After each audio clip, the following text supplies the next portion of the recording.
मान्यवर नाना जी भौतिक रूप से थे, तब तक उनके साथ काम किया, सीखा। नाना जी ने छोटी छोटी चीज़ें हमको बताया, क्योंकि उनका जीवन लक्ष्य था, मैं अपने लिए नहीं अपनों के लिए हूँ। विकास का काम कभी रुकता नहीं है। अभी नाना जी ने 500 गांव का एक मॉडल क्रिएट किया। अब अपने को ये पूरी क्षेत्र में अब क्या है, सरकारी योजनाओं का भी बहुत ज़्यादा असर गांवों को मिल रहा है। जी, लाभ तो बहुत सारे लोगों को मिल रहा है, कोई ना कोई योजना से लोग लाभान्वित है। जिनको किसी कारणवश नहीं मिल रहा तो क्या है, उनकी पेपर्स है, उनका जो रिकॉर्ड है वो गड़बड़ होने के कारण बहुत लोगों की दिक्कत है, वो आगे ठीक हो जाएगा सब।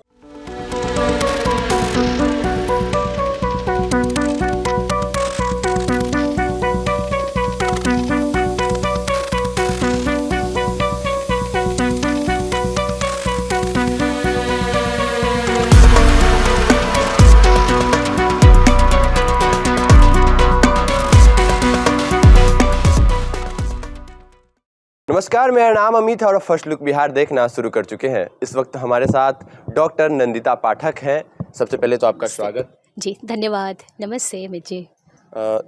ये नानाजी देशमुख के साथ भी आप काम कर चुकी हैं और अभी जो है एमपी में बीजेपी के साथ भी हैं और बिहार आई हैं। बिहार को कैसे देख रही हैं?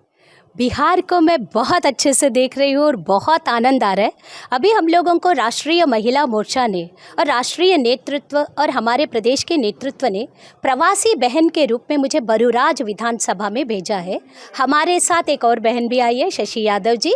हम लोग अभी बरूराज विधानसभा को पूरा देख रहे हैं। तो जो मैं 10-15 साल पहले जब बिहार आई थी और अभी के बिहार में बहुत अंतर है। अपनी बहनें बात करने लगी है, बेटियां बहुत अच्छे से विद्यालय जाने लगी है और बच्चों को भी जब मैं बात करती हूँ तो वो विकास की बातें और अभिनव तरीके से वो अपनी अपनी बातों को रख रहे। विकास की गति को देखकर, जो सड़कें हैं, सब चीज़ें देखकर मन अभिभूत है और बहुत अच्छा है अमित जी। अभी तो अभी बिहार को काफ़ी आगे आपने देखा।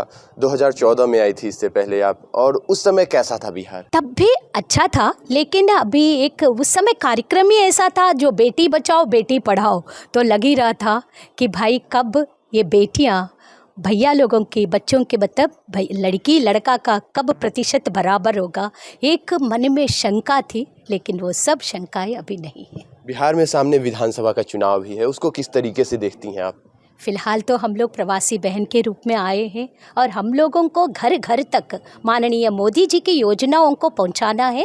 और एनडीए सरकार के द्वारा बिहार में जो अच्छी बातें हो रही हैं, चाहे वो जीविका बहन हो, लाभार्थी बहनें हो, एनजीओ सेक्टर्स में काम करने वाली बहनें हो, प्रबुद्ध वर्ग की बहनें हो, हम लोग इन सब लोगों से मिलना। और ख़ासकर अभी श्रावण मास चल रहा है, इसीलिए हम लोग को बिहार भेजा गया है, क्योंकि श्रावण मास में शिव चर्चा हर घर में, हर मंदिर में हो रहा है, तो हम लोग शिव की चर्चा करने आए हैं। अच्छा, बिहार के मुजफ्फरपुर को उत्तर बिहार का देवघर भी कहा जाता है और श्रावण मास है अभी और श्रद्धालु लाखों की संख्या में आते हैं, उसको लेके क्या जानकारी देंगे यहाँ के लिए? लाखों श्रद्धालुओं को जो भी देवघर जा रहे हैं, प्रभु शंकर जी से, भोले बाबा जी से जो भी मनोकामना पूर्ण करने के लिए अपनी यात्रा जो कर रहे, वो आराम से जाए। जो भी बोल बम वाले भैया लोग हैं, जो भी लोग जा रहे हैं, सुरक्षित जाए, अपने सावधानी से जाए। बिहार को और अच्छा बोल बम के नाम से पूरी देश में अपना नाम कमाए, यही हम संदेश देना चाहते। और शिव भगवान जैसे उनके साथ अलग अलग प्रकार के लोग उनके आसपास में रहते, ऐसे हमारे कार्यकर्ताओं के पास भी अलग अलग प्रकार के लोग हो। एक ही प्रकार का स्वाद अच्छा नहीं होता है, तो विभिन्न प्रकार के स्वाद भरे व्यंजन मिले, विभिन्न प्रकार की जानकारी वाले व्यक्तित्व एक कार्यकर्ता के पास रहे और विभिन्न टेक्नोलॉजीज जो भी आ रहा है बिहार के लिए, वो सब प्रयोग करते हुए खुशहाली का जीवन व्यतीत करे, यही निवेदन करना चाहती हूँ। प्रभु भोले शंकर जी से, देवघर के महाराज जी से ये निवेदन करती हूँ, अपना बिहार खुशहाली की ओर अग्रसर हो। नाना जी के साथ आपने काम किया, कितने वर्षों तक किया और कैसा उनके साथ अनुभव रहा, संक्षिप्त में बताएंगे एक बार? नाना जी के साथ मैं 1994 से लेकर 2010 तक, जब तक मान्यवर नाना जी भौतिक रूप से थे, तब तक उनके साथ काम किया, सीखा। नाना जी ने छोटी छोटी चीज़ें हमको बताया, क्योंकि उनका जीवन लक्ष्य था, मैं अपने लिए नहीं अपनों के लिए हूँ। अपने वे हैं जो पीड़ित एवं उपेक्षित है। पंडित दीनदयाल उपाध्याय जी द्वारा कही गई एकात्म मानव दर्शन के आधार पर मान्यवर नाना जी ने चित्रकूट को केंद्र मानकर 50 किलोमीटर की परिधि में आने वाले 500 गांवों को जनता की पहल और पुरुषार्थ के आधार पर स्वावलंबी बनाने का काम किया। उसमें मेरा भी एक छोटा सा गिलहरी जैसा योगदान रहा और जिंदगी भर जीवन पर्यंत भारत रत्न नानाजी देशमुख जी के द्वारा कही हुई बातों को एकात्म मानव दर्शन का आधार मानते हुए काम करती रहूँगी। बहुत सुंदर अनुभव थे, बहुत ही आनंद का समय था। अभी क्या कर रही हैं और आगे क्या सब करना चाह रहे हैं लोगों के लिए? और ये चित्रकूट फाउंडेशन के तहत आपने 500 गांव को लगभग जो है शिक्षा के रूप में और आगे बढ़ाया, उसको लेके क्या कहेंगे? देखिए, ये काम, विकास का काम कभी रुकता नहीं है। अभी नाना जी ने 500 गांव का एक मॉडल क्रिएट किया।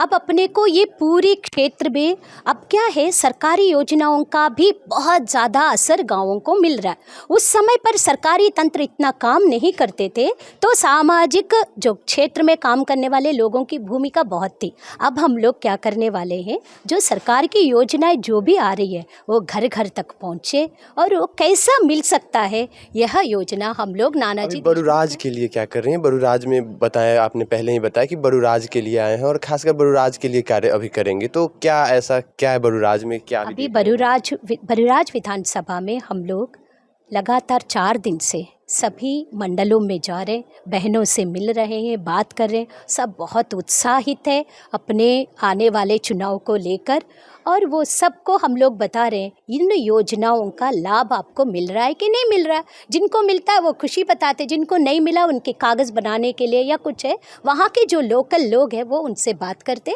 हम लोग घर घर संपर्क, शिव चर्चा, लाभार्थी बहनों से मिलना, बातचीत करना, और बिहार की परंपरा, रीति रिवाज हम लोग सब बांध के अपनी ओली में लेके जा रहे हैं। तो जाके अपने केंद्र सरकार और बिहार सरकार के तहत जो योजनाएं निकाली गई हैं, अगर आपको लाभ नहीं मिल रहा है तो आप उसे लाभ कैसे ले पाएंगे? कहीं ना कहीं इसको आप भाइयों एवं बहनों तक पहुंचा रहे हैं। जी, लाभ तो बहुत सारे लोगों को मिल रहा है, कोई ना कोई योजना से लोग लाभान्वित है। जिनको किसी कारणवश नहीं मिल रहा तो क्या है, उनकी पेपर्स है, उनका जो रिकॉर्ड है वो गड़बड़ होने के कारण बहुत लोगों की दिक्कत है, वो आगे ठीक हो जाएगा सबका। तो उसको लेकर लगातार कार्य कर रही हैं अभी बरूराज विधानसभा में? फिलहाल मैं बरूराज विधानसभा की प्रवासी बहन के रूप में मध्य प्रदेश से आई हूँ। राष्ट्रीय नेतृत्व ने हमको भेजा है और हम लोग यहाँ काम कर रहे हैं, और परसों हम लोग सब अभी यहाँ से प्रवास खत्म करके वापस हम लोग जाएंगे, फिर आके काम करेंगे। बिल्कुल, बहुत बहुत धन्यवाद। बाहर से आए हैं और कहीं ना कहीं बिहार को लेके आपने बताया कि बिहार बदल चुका है और बदला हुआ दिख भी रहा है। बिहार बदला हुआ दिख रहा है और बदलेगा। बहुत बहुत धन्यवाद। Thank you Michi. तो इस वक्त हमारे साथ मौजूद थे जो कि एमपी से आए थे और बरूराज विधानसभा में कार्य कर रहे हैं, प्रवासी बहन के रूप में आए हैं, और उनसे हमने बातचीत की।